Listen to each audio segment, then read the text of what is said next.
Hello everyone, welcome back. In today's video, we've got another news and rumor video here to discuss. In today's video, we're looking at some signings from our past couple of days, some injury updates, we got a couple of news updates to talk about, and we got some trade rumors involving the Columbus Blue Jackets, the Detroit Red Wings, and some teams trying to look for defensive help. We'll touch on all these updates regarding these teams and all the other things coming up right now.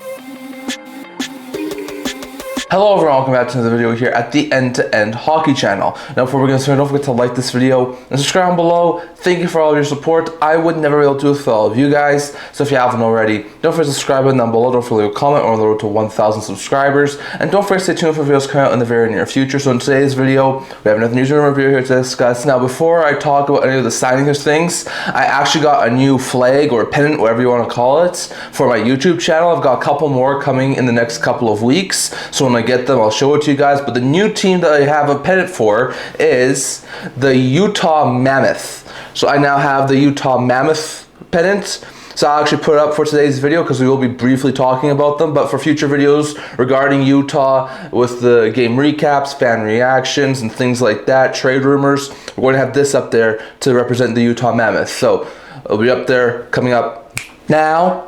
And now we've got the Utah Mammoth up as a pennant. So love to see that. I hope that you guys like it too. So in today's video, we've got another news and rumor video here to discuss. As per usual, start off by talking about some signings from our past couple of days. There were two signings that happened over the past couple of days that I want to touch on here today. So first, in the Colorado Avalanche organization, Scott Wedgewood was in the final year of a 2-year deal, AAV of $1.5 million. He's 33 years old. He's a goaltender. With the injuries to Blackwood, he's basically played most of the games for the Avalanche this year and has looked actually pretty good. So with that in mind, the Colorado Avalanche have signed Scott Wedgewood to an extension, a 1-year deal with AAV of $2.5 million that'll begin at the start of next year. This isn't a bad deal. It's a 1-year contract, so if it's not looking overly good next year, they can easily walk away from him the following year for agency, so it's not that big of a deal. Wedgewood last year played 19 games with the Avalanche after being acquired from Nashville, putting up a 1.99 GAA and 917 save percentage. This year, he's already played in 14 games for the Avalanche, putting up a 2.26 GAA and 913 save percentage. Not as good numbers as he was last year as the backup, but he's gotten into more starts this year, which makes sense as to why his numbers aren't as good as the previous years. But still, very interesting note there that Scott Wedgewood, who's 33 years old, has gone a 1-year extension. He'll remain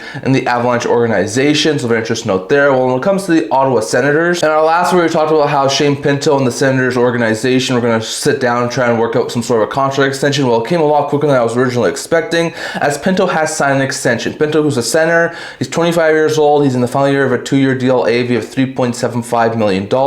He's a center. He's a really solid piece of that Senators core. Has signed a 4-year contract extension, AAV of $7.5 million. Now, for being a third-line center, I think this is definitely a little bit of an overpayment, but there were a couple of people out there who thought he could get $8+ million on the AAV. So very interesting note there. Like $7.5 million, like I said, for a third-line center is a little bit of an overpayment, but to keep Pinto in the organization is great. He's so far had a blistering start to the season, having 9 goals and 15 points in 18 games this year. After he had 21 goals and 37 points, both career highs, in 70 games the year prior. So he's looking pretty good. I think he's going to smash his previous career point totals this year. So it's not a bad contract. And the Senators have a 1-2-3 punch down the middle of Stützle, Cozens, and Pinto for the next, I think, 3 or 4 years. So that's going to be scary to face for a lot of Eastern Conference teams in the playoffs. So very interesting note there, but Pinto has signed a 4-year extension in Ottawa to remain with the Ottawa Senators, and I think that's not a terrible deal for the Ottawa Senators. So very interesting note there. But the Sens have signed Shane Pinto, and the Avalanche have signed Scott Wedgewood to new extensions. So very interesting note there. Next, going over to a couple of injury updates. So a handful of injury updates from the past couple of days. So we're going to touch on all the injury updates from the past couple of days. First, Val Nichushkin is out week to week with a lower body injury and missed Thursday's game. So it seems like he'll miss at least a week or two. It doesn't seem like it's going to be an overly long-term injury, but still a bad blow there for the Avalanche. Sam Girard, who has been out for over a month, has been activated off of injury reserve and returned to game action for the Avalanche. Really great news there to see a top 4 defenseman, Sam Girard, get back for Colorado. Adam Erne, who we talked about in the last video, is going to be out the next 2 or 3 weeks, has been placed in injury reserve with a lower body injury. Not too surprised there, just allows them to have a little more roster flexibility. Zach Hyman has been activated off of long-term injury reserve and will make his season debut Saturday. Great news there for the Edmonton Oilers, as they're going to get a big piece of their top 6 back into the lineup. So beautiful stuff there from Edmonton. Alex Newhook left Thursday's game with a broken ankle that needed had surgery and is out the next 4 months. So that's a bad blow there for the Canadiens, as they will be without their middle six center for the next 4 months, probably around until March. So that's a bad blow there for the Habs. Well, for the Habs also, Canadian goalie is out 8 to 10 weeks after having surgery on a torn abductor muscle. So not great news there for the Canadiens, as they're going to be without a key forward and a key defenseman from the upcoming future. So not great news there for Montreal. Marco Rossi was placed in injury reserve and will be out a few weeks with a lower body injury. So not great news there for the Wild, as Rossi's going to be out for the next little while. Zach McEwen has a lower body injury and was placed in injury reserve, while Connor Brown, who has missed 6 games now with upper body injury, has also been placed in injury reserve. So the Brown injury placement's not too surprised. He's already missed a couple of games, so as soon as he's healthy, he should be activated off of injury reserve. While McEwen, it's his second stint on injury reserve. Hopefully it's nothing serious, but it's a bad blow there for the Devils. Nick Jensen left Thursday's game with an upper body injury and didn't return, so that's a bad blow there for the Senators, as Jensen has actually started to become a really solid top for the defenseman for them, so not great news there for Ottawa. Ethan Samson was activated off a season opening injury reserve for the Philadelphia Flyers and reassigned to the AHL, so he was an AHL player who started the season injured, so not too surprising he was assigned back to the AHL.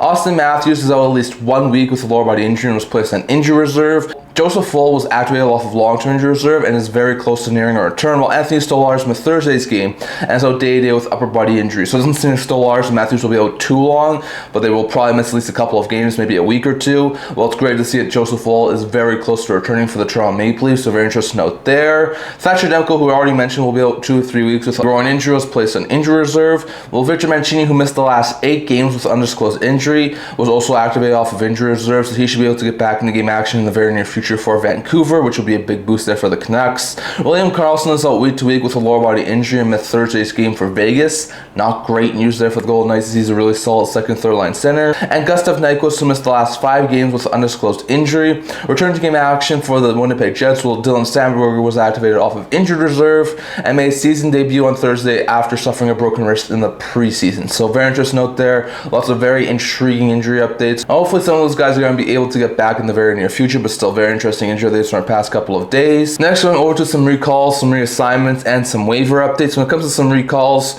Rory Kearns in Calgary, Taylor McCarr in Colorado, Shane Lachance and Nathan Laguerre in New Jersey, Travis Mitchell in NYI, and Easton Cowan in Toronto were all recalled by their respective teams. Kearns was recalled after the Flames sent Kirkland on waivers. We'll touch on that in a minute, but Kearns is going to be able to get a little bit of a stint at the NHL level. With the injury of Val Nichushkin, the Avs needed some forward help, so they recalled Taylor McCarr. With the injuries to Brown and, like we just said, McEwen, the Devils wanted some reinforcements on the forward group, so they recalled Laguerre and Lachance. The Islanders recalled Travis Mitchell, potentially due to an injury on the blue line, and then because of the injury to Austin Matthews, Maple Leafs recalled Easton Cowan, so not too surprising there. Well, for the reassignment side, Sam Colangelo in Anaheim, Isaac Howard in Edmonton, Jacob Skarek in San Jose, and Kevin Rooney in Utah were all sent to the minors. The Mammoths are getting a little bit more healthier, so they don't need Rooney at the NHL level, so they sent him to the minors. Skarek was only up because Nedeljkovic was on the non-roster. He's now been activated off the non-roster, so Skarek's been sent back down to the AHL. Due to the activation of Zach Hyman, the Oilers needed a couple of roster spots available, so they sent Howard down to the minors because he didn't need waivers.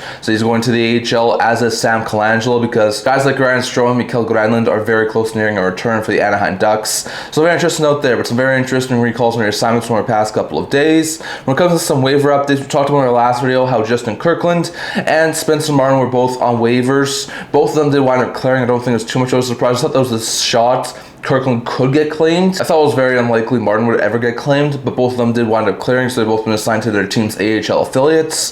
Then we saw David Kampf be placed on unconditional waivers for purpose of contract termination. So we talked about this, I think, a couple of videos ago about how the Kampf situation was sort of going to work out. They eventually did decide to place him on contract termination waivers. So his contract did eventually clear. He didn't get claimed. So he's now a UFA and can sign wherever he wants, and his $2.4 million cap is wiped off the Maple Leafs books. So very interesting note there. Well, when it comes to Troy Stecher, once again, like I said, with Zach Hyman coming back, they need to create some roster flexibility and some cap space. So they placed Troy Stecher off of waivers. I'm not sure if he's claimed or not. I don't know at this point in time as of the recording of this video. But I think there's a very likely chance Stecher could get claimed because he's a really solid 6'7" defenseman, someone who can really help a lot of teams' blue lines. And I think for any team who really needs just some added defensive depth, I think they would definitely try and take a stab at claiming Stecher off of waivers. So very interesting note there. But Troy Stecher has been placed on waivers by the Edmonton Oilers. Well, Kampf has cleared unconditional waivers and is now a UFA, having his contract terminated, and Kirkland and Martin both cleared waivers for the Flames and the Rangers. So an interesting note there. And then just a couple of other quick small updates here. The Ducks and Leo Carlsson, according to, I think it was Darren Dreger, have not yet had serious contract talks about a new extension for Leo Carlsson. I think he's in the final year of his ELC. He's eligible for an extension at this point in time. So the Ducks, you would think, really want to sign him given the hot start Carlsson's been on. But apparently the Ducks and Carlsson have both agreed to not talk contract at this point in time, and they're probably going to wait until later into the season, maybe into the offseason, to talk about an extension. So very interesting note there, but don't expect a Leo Carlsson extension in the very near future. When it comes to David Kampf, there's already been some reports that Pittsburgh and Vancouver are amongst the teams who have some interest in signing the now UFA David Kampf. It's not like Kampf was a bad player, but a $2.4 million cap hit, not many teams wanted him. So I think with him being able to sign between like league minimum and $1 million, that would make him a lot more attractive to a lot of different teams. The Penguins are going through some injuries right now. They could use a solid bomb six forward. Well, for the Canucks, they could really use someone to strengthen down the middle. So it makes sense that they would have some interest in trying to acquire David Kampf. So we should wait and see on that. I probably think in the next week or two we'll find out if Kampf signs a UFA contract or not. But very interesting note there, as Pittsburgh and Vancouver are apparently front runners for Kampf, and Leo Carlsson is not signing an extension in the near future with the Anaheim Ducks. So very interesting note there. And lastly, going over to a couple of trade rumors. We've got a couple of trade rumors here to talk about. First, when it comes to the Columbus Blue Jackets, David Pagnotta was recently talking about Jackets captain Boone Jenner, and he says that even though the Jackets are doing all right, Jenner's a name that's going to draw a lot of interest from a lot of different teams. Now, I don't think the Jackets are going to be too inclined to move Jenner. He's a solid middle six forward. He's not too expensive. He's their captain, and he's been a really solid piece of that Blue Jackets team. But I could see why there would be a lot of teams out there who would have some major interest in Jenner. He's got a $3.75 million cap hit. He's either in the final year of his deal or he's got this year one more season left. I can't remember exactly, but he's on a very short-term contract. And Jenner is a really solid guy who can play on the wing, but he's also a guy who can be a solid second or third line center. Something that we've mentioned in videos past, a lot of contenders could really be looking for. Vancouver, Montreal, Carolina, to some extent maybe Utah, and there's a couple of other teams out there who could really use a solid 2 or 3C out there. So we shall wait and see on that. I don't think it's likely Boone Jenner gets moved because I think the Jackets are going to be in the fight for a playoff spot this year. They are already right now. They're above 500, and I think unless they sort of tank really badly and they're like 5 to 10 points out of a playoff spot come the trade deadline, I don't think they would move Jenner unless it's like some sort of a bigger package that gets them some things that could help them right now. But it's very interesting to note there that there would be a lot of very interested parties out there who would have some major interest in trying to acquire Boone Jenner. I could see Jenner wanting to be traded. I wouldn't be terribly shocked if it was, but I would be a little bit surprised, especially given the fact I think Columbus is going to be a team who's fighting for a playoff spot. I don't think they would really want to trade their captain if they were going to be in a playoff spot. So we'll have to wait and see on that. But keep your eye on the Columbus Blue Jackets. There's a very good chance some teams could really try and pry Boone Jenner out of Columbus. So we'll have to wait and see on that. Next, going over to the Detroit Red Wings, according to David Pagnotta as well, he was talking about a potential goalie option that could be on the trade market come the trade deadline, and that is Cam Talbot. Talbot's in the Detroit Red Wings organization right now. He's in the final year of his deal. He's got $2 million AAV. The Red Wings are just on the outside looking in right now at the playoff spots. They haven't had the greatest of starts since that, what was it, 6 or 7 game winning streak they had to begin the season. So they've definitely sort of come down to earth a little bit. So definitely we just talked about this in a recent video about how if the Red Wings are just on the outside, sort of like a bubble playoff team, they could look to move Kampf and Kampf. Another guy seems to be Cam Talbot. Talbot is right now the backup to John Gibson. He's had decent starts this season. I think he's gone to like 8 or 9 games.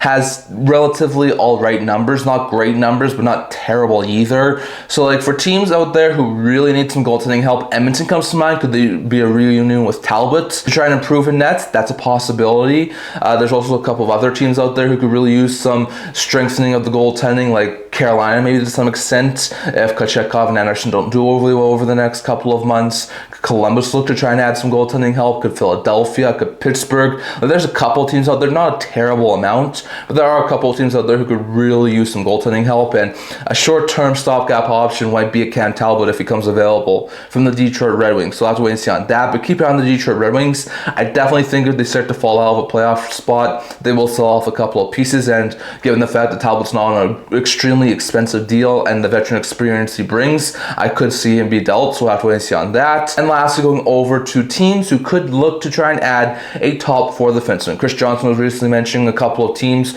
who might be in the market to try and add some top 4 defensive help. He mentioned Utah, Toronto, Edmonton, and Vegas as potential teams who could look to try and add some top 4 help. Now, most of these teams I do think make a ton of sense. The Leafs have not had a great start to the season. They're at 500 right now as of the recording of this video. It's not a great start there for the Toronto Maple Leafs, and because of that, there's been some talk about making some changes. We've already heard about them trying to maybe add one more offensive-minded defenseman into their group, potentially sacrifice a guy like Brandon Carlo, or there was a couple of other guys that were mentioned out there too who could wind up being traded in a package to try and add some sort of puck-moving defenseman. So I could see why the Maple Leafs would have some interest in adding a top 4 guy. Recently, we've heard that Utah potentially wanted to add maybe one more top 4 defenseman to sort of round out their top 4. They have a pretty decent defensive core right now, but I think adding one more top 4 defenseman could really put that team over the top. We've also heard a little bit about Edmonton, not as much as some of these other teams, but I mean, they have Wallman, they have Nurse, they have Bouchard, they have Ekholm. They have a pretty decent defensive core, but they haven't had a really good start defensively to the season. So if they could add maybe one more defenseman and maybe move Wallman down to the third pair, that might make a whole bunch of sense for this upcoming playoff run for the Edmonton Oilers. And then when it comes to Vegas, we've already talked about this. They had heavy interest in Rasmus Andersson in the offseason. They lost Alex Pietrangelo due to injuries this past offseason. So with that in mind, they could definitely use a defensive upgrade on their team. So very interesting out there. I could definitely see Vegas have some interest. I could definitely see Toronto has some interest. Maybe to the lesser extent Utah and Edmonton, but those would be 4 interesting teams who could really use a top 4 defensive upgrade. Names that have come to mind recently that could potentially be moved to our top 4 defensemen will be a guy like Mario Ferraro in San Jose, maybe a Connor Murphy in Chicago, Justin Falk in St. Louis, Rasmus Andersson in Calgary, and there's probably a couple of other names out there that I'm forgetting as well. So we'll have to wait and see on that, but if you're looking for teams who could be looking to try and add some sort of a massive defensive upgrade, apparently according to Chris Johnston, look at Utah, Toronto, Edmonton, and Vegas as potential teams who could really try and add a top 4 defenseman. So we should wait and see on that. But that's what I want to talk about for today. I left you guys thoughts down in the comment section below. Do you think those 4 teams could really try and add a top 4 defenseman? Do the Red Wings move Cam Talbot? And do you think that Boone Jenner gets dealt by the Columbus Blue Jackets? Definitely your thoughts on all of that. Plus all the news updates, signings, and all the other things we talked about in this video. Definitely that's all I want to talk for today. Remember to like this video and for listening to subscribe below. Thank you for all your support. I would never be able to do it without all of you guys. So if you haven't already, don't forget the subscribe button down below. Don't forget to leave a comment. We're on the road to 1,000 subscribers. Don't forget to stay tuned for videos coming out in the very near future. I also have a blog to make news, rumors, analysis, stuff like that. So check that out. I'll link that in the description below. Can't wait to see you guys all for next video. See you guys soon.